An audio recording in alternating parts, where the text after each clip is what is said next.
यदि आप किसी भी तरह से हस्तमैथुन आदि के द्वारा, गंदे दृश्य देख करके, गंदी क्रियाओं के द्वारा आप अपना नाश करते रहेंगे तो ना आप इस लोक में सुखी रहेंगे ना परलोक में।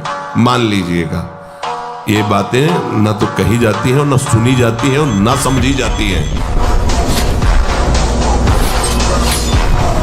बिना ब्रह्मचर्य के किसी भी ऊंचाई पर नहीं चढ़ा जा सकता। अगर गृहस्थ में भी जाना है तो जब तक पाणी ग्रहण संस्कार ना हो तब तक आप एक जैसे वैरागी जन ब्रह्मचर्य रहते ऐसे आपको रहना चाहिए। पहले सब बच्चों को गुरुकुलों में इसीलिए रखा जाता था कि वो अपने ब्रह्मचर्य को पुष्ट करते।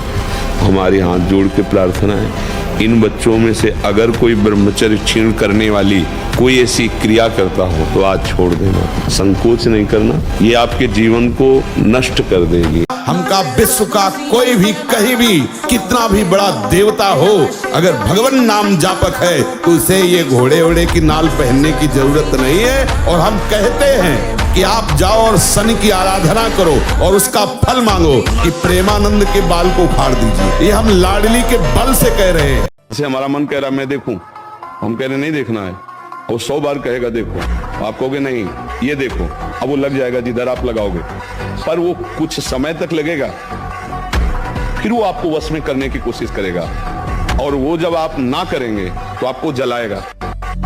अगर उस जलन को सह गए तो मन को अधीन कर लेंगे और नहीं सह गए। और कभी कभी जो व्यायाम करते हो बीमारियों का निमंत्रण देते हैं। आज आप लगाओ 20 दंड और 50 बैठक और 5 दिन छोड़ दो, पूरा शरीर दर्द करेगा, फिर लगाओ फिर वह दर्द करेगा। रोज अगर नियमित करोगे तो वही पच करके आपके शरीर को पुष्ट करेगा। ये शरीर दुर्लभ बात है, दुर्लभो मानुषो देहो, लेकिन एक क्षण में नष्ट हो जाने वाला है। इसकी दुर्लभता है संयम नियम से चलकर स्वरूप बोध कर लो या भगवत भजन करके भगवत प्राप्ति कर लो। अगर ये नहीं तो फिर क्लेश ही क्लेश, अशांति ही अशांति है। बड़े बड़े वीरों को परास्त करने वाला, बड़े बड़े देशों पर विजय प्राप्त कर लेने वाला, वो विजयी नहीं कहा जाता। विजयी वो है जो विषयों के आकर्षण को, इंद्रियों को, मन को जीत लिया, उसे कहा जाता है विजयी। मामूली सा एक छोटा विषय इंद्री का तुम्हें अधीन करके पतन करवा देता, तुम्हारी दुर्दशा कर देता। तुम अपने को वीर समझते हो, स्वतंत्र समझते हो। अरे तुम ये नहीं समझ रहे कि कितनी बड़ी तुम्हारी गुलामी हो रही इंद्रियों की।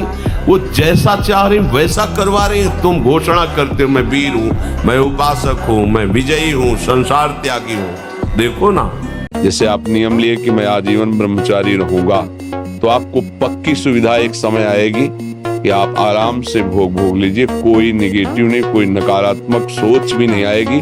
आप उसको स्वीकार करें, क्योंकि आपके व्रत को भंग करने के लिए माया ऐसी सुविधा देगी। आपको ऐसी सेवा मिलेगी या आपकी ऐसी सेवा होगी। कई तरह के विधान पेश किए जाते हैं विपरीतता अंदर पैदा करके भ्रष्ट करने के। तो साधक जीवन भर इस बात से सावधान रहे। यदि नैष्ठिक ब्रह्मचर्य आए और उनका चिलवा आ गया,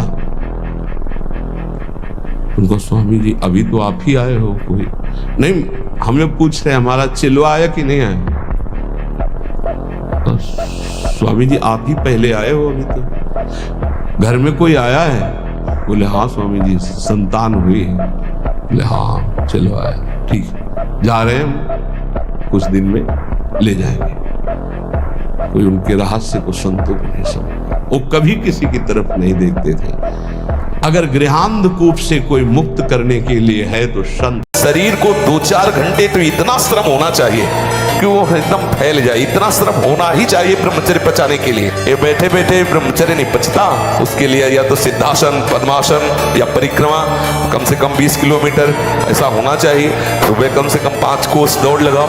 अपने ब्रह्मचारी हो, बोले ब्रह्मचारी चश्मा लगा, ब्रह्मचारी ब्लड प्रेशर की गोलियां खा रहे, ब्रह्मचारी मच्छर नहीं उड़ रहे ऐसे, और ब्रह्मचारी लारवेरी, ब्रह्मचारी मतलब ज्वलंत शक्ति। हमारा जब ब्रह्मचर्य निकल जाता है तो हमारी स्मृति शक्ति लो हो जाती है और निगेटिव चिंतन बढ़ने लगता है। ये हम आपको पक्की बात बता रहे हैं। जब हमारा ब्रह्मचर्य हीनता जितनी बढ़ती चली जाएगी तो ओवर थिंकिंग उतनी बढ़ती चली जाएगी और निगेटिव चिंतन बढ़ता चले जाएगा। तो उसको जहाँ विश्राम है उसका नाम डिप्रेशन है। और जब हम ब्रह्मचर्य से रहेंगे, पवित्र आचरण करेंगे, पवित्र भोजन, तो हमारा पॉजिटिव चिंतन होगा, तो हम विपत्ति में भी जहां हमें फंसना चाहिए वहां भी हम निकल जाएंगे पॉजिटिव चिंतन के प्रभाव से। जिसके निकालने में तुमको सुख की अनुभूति हो रही, उसको रोकने में कितनी सुख की अनुभूति होगी। उन्मत्त हो जाओगे, बहुत जल्दी आपके सारे के सारे करण भगवदाकार होने लगेंगे यदि आप ब्रह्मचर्य का पालन करेंगे। शरीर स्वस्थ, हल्का, मन प्रसन्न, नींद आदि पर विजय, कितने गुण ही गुण।